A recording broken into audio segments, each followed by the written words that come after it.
فرماتا ہے ان اللہ لا یغیر ما بقوم حتی یغیروا ما بانفسہم، بے شک اللہ تعالیٰ اس وقت تک کسی قوم کی حالت نہیں بدلتا جب تک وہ قوم خود اپنی حالت بدلنے کی فکر نہ کرے۔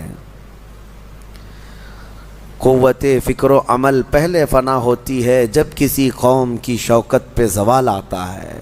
سچ کہا ہے، سوچنے سمجھنے اور بدلنے کی طاقت جب ختم ہو جاتی ہے آدمی کی، تب وہ زوال پذیر ہوتا ہے، گرنے لگتا ہے۔ جس کو یہ فکر ہے کہ مجھے بدلنا ہے، اللہ تعالیٰ کی طرف سے اس کے لیے دروازے اور کھولے جاتے ہیں۔ کچھ لوگ یہ سوچتے ہیں یہاں بیٹھ کر کے میں متقی بن جاؤں، میں بیٹھ کر کے اللہ کا ولی بن جاؤں، میں کچھ کام نہ کروں اور مجھے ہر گناہ سے بچنے کی عادت ہو جانا چاہیے۔ ایسا کیسے ہوگا؟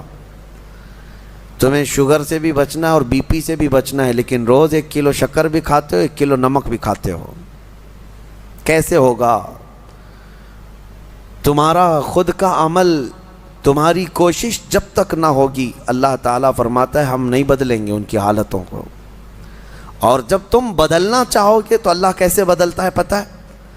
اللہ اکبر، حدیث قدسی ہے، اگر تم ایک بالش بڑھ کر کے آؤ گے، اللہ فرماتا ہے 10 قدم بڑھ کر کے تجھے لے لے گا۔ اللہ کی رحمت 10 قدم آگے بڑھ کر تجھے لے لے گی۔ تم چل کر کے آؤ گے تو اس کی رحمت دوڑ کر کے لے لے گی، لیکن شرط ہے کہ تم بدلنا چاہو۔ تم نے اگر جس دن یہ ارادہ کر لیا، عزم کر لیا، اللہ کی طرف سے مزید دروازے کھولے جاتے ہیں۔ لوگ یہ کہتے ہیں نا توبہ کرنے کے بعد بھی پھر وہی ہوتا ہے، چھوٹتا نہیں۔ مسئلہ توبہ کا یہ نہیں ہے کہ گال پہ تھپڑ مار لینا، توبہ کا یہ ہے عزم کرنا، پکا ارادہ کرنا، اور اللہ سے یوں عرض کرنا کہ تیرا وعدہ ہے کہ جو بدلنا چاہے، جو بڑھنا چاہے تو اسے بدل دے گا۔ میں بدلنے کے لیے آگے بڑھ رہا ہوں مولا، اب تو رحمتیں بھیج۔ پھر دیکھو کیسے نہیں بدلتے۔ اللہ تمہیں توبہ پر دوام عطا کرے گا، پھر کبھی بھی قدم پھسلے گا اللہ تمہارے لیے مدد نازل فرمائے گا۔ زندگی ہے، آخری سانس تک کچھ نہ کچھ خطائیں ہوتی رہتی ہیں، قدم جب بھی پھسلے گا لیکن مولا تمہیں توبہ کی توفیق ضرور عطا کرے گا۔ اسی لیے کوشش پہلے خود کے بڑھنے کی ہو، خود کے بدلنے کی ہو۔ ایک بات یاد رکھیں، ہمارے معاشرے میں اچانک کوئی ہوا نہیں آئے گی جو سب کو پرہیزگار بنا کے چلی جائے گی۔ ہمارے محلے میں کبھی ایسی بارش نہیں ہو جائے گی کہ اس بارش میں جتنے بھیگ جائیں گے سب اللہ کے ولی بن جائیں گے، نہیں، پرٹیکولر ہر ایک کو بدلنے کی کوشش کرنی ہوگی، تبھی انقلاب آتا ہے۔ ایک ایک آدمی بدلنے کی سوچے اور پھر دیکھے انقلاب آتا ہے۔ ریولیوشن یوں ہی آتا ہے، لوگوں کی چینجنگ سے آتا ہے۔ میں آپ کو بتاؤں، بدلنا چاہے تو اللہ تعالیٰ کیسے بدلتا ہے۔ آپ نے سنا ہے بشر حافی کے متعلق، بغداد میں شراب کا کام کرتے تھے، شراب کا کاروبار تھا۔ ایک بار انہوں نے ایک تحریر جس میں بسم اللہ لکھی ہوئی تھی، وہ زمین پر کیچڑ میں گری ہوئی تحریر کو اٹھا کر چوم لیا اور گھر پہ لا کر اوپر رکھ دیا۔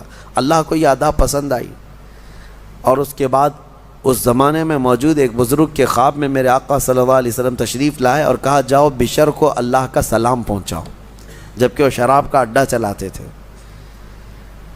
تو اس بزرگ نے یہ سوچا کہ میرا یہ وہم ہوگا، 3 دن مسلسل خواب دیکھا، اس کے بعد آ کر کے بشر سے کہا اے بشر مجھے نہیں معلوم، لیکن مسلسل 3 راتوں سے میں خواب میں رسول اللہ کو دیکھ رہا ہوں، اللہ کی طرف سے تجھے سلام پہنچانے کا حکم فرما رہے تھے۔ تو مسلمان لیکن بھٹکے ہوئے، راستہ چینج تھا۔ اسی وقت اپنے شراب خانے سے باہر نکلے، چیخ مار کر کے یوں عرض کرنے لگے مولا تو یقیناً رحیم و کریم ہے، ستار ہے، ایک بسم اللہ کے ٹکڑے کی میں نے عظمت کی اور تو رب العالمین مجھے سلام بھیجتا ہے، لیکن اتنا ہی نہیں کہ ایک سلام آیا اور پھر اس کے بعد اپنا دھندا چلتا رہا۔ بشر حافی نے عزم کر لیا تھا، ارادہ کر لیا تھا کہ پلٹ کر کے میں اپنے اڈے کو دیکھوں گا نہیں۔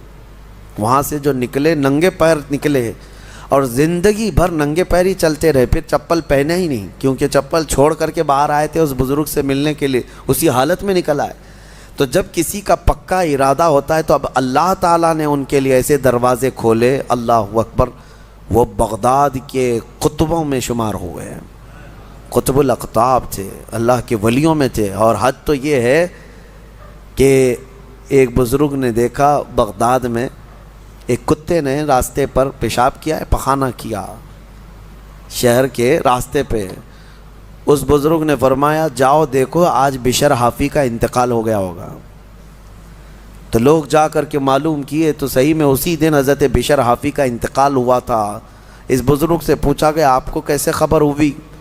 کہا کہ جب تک بشر حافی زندہ تھے پورے بغداد کے کسی راستے پر کوئی جانور پیشاب و پاخانہ نہیں کرتا تھا، اس لیے کہ وہ ننگے پیر چلا کرتے تھے. اللہ نے ہر راستے کو ان کے لیے پاک کر رکھا تھا. یہ ہے رحمت الہی. جب بدلنا چاہے بندہ، مولا اس کے پیروں کو بھی چلنے کے لیے پاک راستے عطا کرتا ہے. میرے عزیزو، اسی لیے اعلیٰ حضرت نے ترجمہ بھی کیا کیا، اہدنا الصراط المستقیم کا. کیا اللہ تو سیدھا راستہ دکھا، نہیں چلا. کیونکہ اب میں چلنے کی کوشش کر رہا ہوں، میں آ گیا ہوں، نماز میں آیا ہوں، یہ سیدھا راستہ ہی تو ہے. لیکن اب آگے اے مولا تو چلا. جس کی بھی یہ دعا قبول ہوئی مولا کریم اس کو آخری سانس تک ہدایت پر رکھے گا، چلائے گا. لیکن میرے عزیزو، بنیاد یہی ہے. قرآن کی یہ آیت ہمیں بتاتی ہے تمہاری طرف سے شروعات ہو، پھر اللہ کریم کی طرف سے رحمتیں کھل جائیں گی. گھر میں بیٹھ کر کے صرف لوگ جو آسان نسخے چاہتے ہیں، واٹس ایپ میں دیکھو ابھی وظیفے بھرے ہوئے ہوں گے ہر جگہ سے. انسٹا میں، واٹس ایپ میں اتنے وظیفے آتے ہیں جو اللہ کے ولی بنا دیں گے 2 گھنٹے کے اندر. یہ پڑھنے سے وہ ہو جائے گا، وہ پڑھنے سے یہ ہو جائے گا. دوسروں کا مال کھاتے رہو اور وظیفے کرتے رہو، لوگوں کو ٹوپی ڈالتے رہو اور یہاں 100 وظیفے پڑھتے رہو.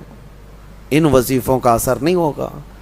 تمہارے اندر سے تبدیلی ہو. حرام کھا کر کے تم 1000 بار بھی پڑھتے رہو تو تمہاری زبان سے کوئی جملہ آسمان تک نہیں جائے گا. تمہیں ان تمام چیزوں کو چھوڑ کر کے پھر دیکھو. آپ کو پتہ ہے محبوب الہی رحمۃ اللہ علیہ کے پاس ایک شخص آیا، کہا میری بیٹی کی شادی ہونی ہے، کچھ دے دیجئے. انہوں نے کہا جا باہر کچھ ڈھیلے پڑے ہوں تو لے آؤ. وہ 3 ڈھیلے لے آیا. آپ نے کچھ پڑھ کر کے دم کیا، لے جا اس کو. اس نے دیکھا ڈھیلے دیے، لیکن باہر آ کر دیکھا تو وہ سونے کے تھے. اس کو لے جا کر کے اس نے اپنی بیٹیوں کی شادی کی. کافی قیمت والے تھے اس وقت سونے کے ڈھیلے، لیکن محبوب الہی نے 3 بار قل هو اللہ احد ہی پڑھا تھا. بس صرف 3 بار قل هو اللہ احد کا سورہ پڑھ کر کے دم کر کے دے دیا تھا، لے گا جاؤ. اب اس نے بیٹیوں کی شادی تو کی، لیکن نسخہ تو ہاتھ میں آ گیا تھا نا. گھر میں بہت سارے ڈھیلے جمع کر لیا، بہت سارے پتھر اور اینٹ بھی لا کر کے بیٹھا اور رات میں قل هو اللہ احد پڑھنے لگ گیا. 3 بار تو چھوڑو، 100 بار ہو گئے. آنکھ کھول کھول کر کے دیکھتا تھا وہ ڈھیلا ڈھیلا ہی تھا، بدلتا ہی نہیں تھا. 1000 بار ہو گیا سورہ اخلاص، 1000 بار کے بعد بھی وہ ڈھیلے ویسی رہے. وہ دوسرے دن اٹھ کر کے آیا اور سوچا کہ پتہ نہیں اور کیا پڑھے تھے. پوچھا محبوب الہی سے کہ آپ کیا پڑھ کر کے مجھے دیے تھے؟ کہا 3 بار قل هو اللہ احد کا سورہ پڑھ کے دیا تھا. کہا میں 1000 بار پڑھا، ابھی بھی ڈھیلا ہی ہے. تب آپ نے فرمایا تھا تیری زبان اور ہے، میری زبان اور ہے. اللہ کریم اس کے ان بندوں کی ہر بات کی لاج رکھتا ہے جو اس کے لیے بدل جاتے ہیں، اس کے لیے چھوڑ دیتے ہیں ہر چیزیں. یقیناً آج آپ کے لیے بھی بہت ساری ہیں دعائیں آپ کی مستجاب ہوں گی. اللہ آپ کی زبان میں اثر عطا کرے گا. اس کے لیے کچھ چیزیں چھوڑنے کی کوشش کرو. اس کے لیے کچھ نہیں بلکہ بہت ساری چیزیں چھوڑنا ہے. حرام چھوڑنا، میں آپ کو بتاؤں، یہ تو مسلمان کے لیے فرض ہے. بعض لوگ یہ کہتے ہیں میں شراب نہیں پیتا، پرہیزگار آدمی ہے. چوری نہیں کرتا، پرہیزگار آدمی ہے. جوا نہیں کھیلتا، پرہیزگار آدمی. نہیں، شراب نہیں پیتا، جوا نہیں کھیلتا، چوری نہیں کرتا، پرہیزگار نہیں، مسلمان ہے بس. مسلمان ہے بس. شک کی چیزوں سے بھی بچتا ہے تب پرہیزگار ہے. حرام چیزوں سے بچتا ہے تو مسلمان ہے. مسلمان کے لیے اتنا تو کرنا ہی ہے. جو شک والی چیزیں ہیں ان سے بھی بچتا ہے تب وہ اتقیاء میں ہے، پرہیزگاروں میں ہے. بہرحال اللہ کریم ہمیں خود کو بدلنے کی توفیق عطا فرمائے. آج پوری امت کے لیے یہ چیز ہے، پوری امت کے لیے. کاش ہمارا یہ پیغام ہر نوجوان تک پہنچے جو شب قدر میں اور جمعہ کی بھیڑ میں اور نہ جانے کتنی راتوں اللہ کی بارگاہ میں دعا کرتے رہتے ہیں، اے اللہ امت پر رحم فرما دے۔ ٹھیک ہے، دعا ہونی چاہیے، لیکن کیا صرف اور صرف ہم دعا کرتے رہیں اور اپنے آپ کو کبھی نہ بدلیں؟ کبھی نہ بدلیں؟ جتنے لوگ اس بھیڑ کی دعا میں شامل ہوتے ہیں تو پھر وہ اپنے آپ کو تبدیل کیوں نہیں کرتے؟ اللہ کی بارگاہ میں مانگ کر تو جاتے ہیں بھیک، فجر میں نہ نمازوں میں ان کا کوئی شمار ہے، نہ پھر رمضان